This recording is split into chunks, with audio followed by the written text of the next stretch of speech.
Informasi dari Rumah Sakit Polri Kramat Jati Jakarta Timur sudah ada reporter jurnalis Berita 1 yakni Maria Gabriela di sana. Selamat siang, Gaby.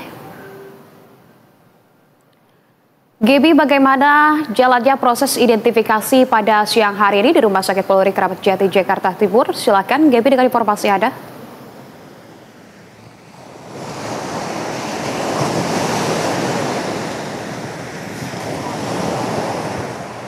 Belum terdengar suara Anda, Gaby. Dilakukan. Baik. Silakan, Gaby, ya, Anissa dengan laporannya. Pemirsa,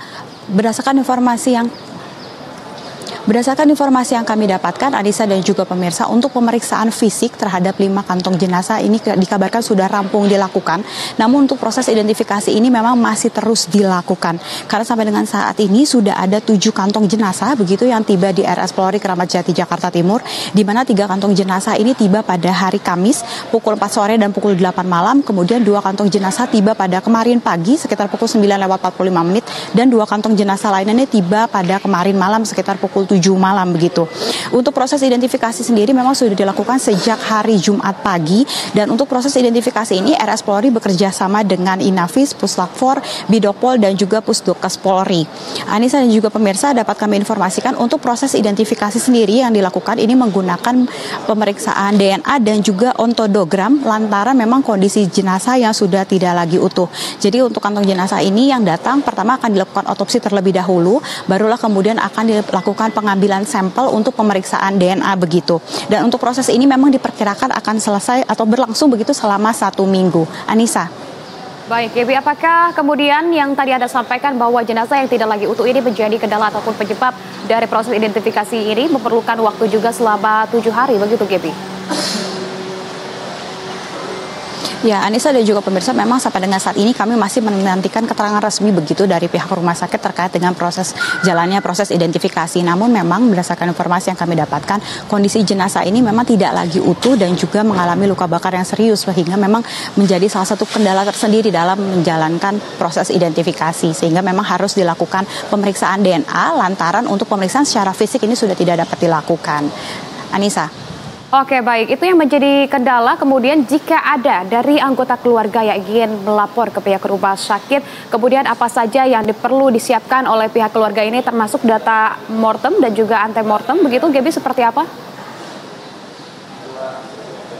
Ya, Anissa dan juga pemirsa, berdasarkan informasi yang kami dapat, untuk saat ini memang terinformasikan sudah ada 12 keluarga yang melaporkan ke pos antemortem yang berada di bagian depan RS Polri begitu. Dan untuk pelapor yang datang ini berasal dari keluarga, kerabat jauh ataupun pihak yang memiliki hubungan begitu dengan korban yang dilaporkan hilang. Dan dari laporan yang masuk begitu sudah ada 2 keluarga yang diambil sampel DNA-nya untuk pemeriksaan lebih lanjut. Dan dari pihak keluarga ini memang nantinya akan diambil data pendamping seperti data gigi, kemudian diperlukan juga sidik jari, dan akan diambil data pendamping DNA dari keluarga yang dekat, misalkan orang tua, ayah, ibu ataupun anaknya begitu. Dan pihak RS Polri juga bisa mengambil sampel lain, misalnya dari baju-baju korban yang belum dicuci, ataupun dari topi, kaos kaki, dan juga lain sebagainya. Di mana untuk data pendamping ini nantinya akan digunakan untuk membantu untuk proses identifikasi dari korban. Demikian, Anissa. Oke, baik. Artinya sampai dengan siang hari ini masih belum ada satupun jenazah yang kemudian dikembalikan kepada pihak keluarga. Betul begitu, Gaby?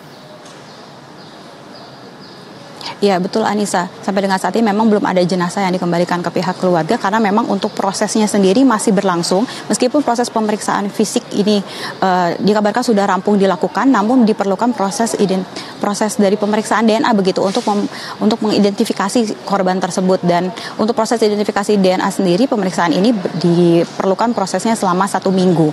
Anissa. Oke, proses masih diperlukan selama 1 minggu. Lantas bagaimana dengan kondisi dari Rumah Sakit RS Polri Kramat Jati Jakarta Timur saat ini? Apakah di sana, di lokasi juga Anda melihat dan juga nampak dari anggota keluarga yang mungkin tengah mencari anggota keluarganya yang masih bertahan di sana untuk menantikan? Gaby, apakah ada dari anggota keluarga korban? Ya, Anissa dan juga pemirsa, kalau dari pantauan kami di instalasi forensik sendiri memang belum terlihat adanya pihak keluarga yang datang.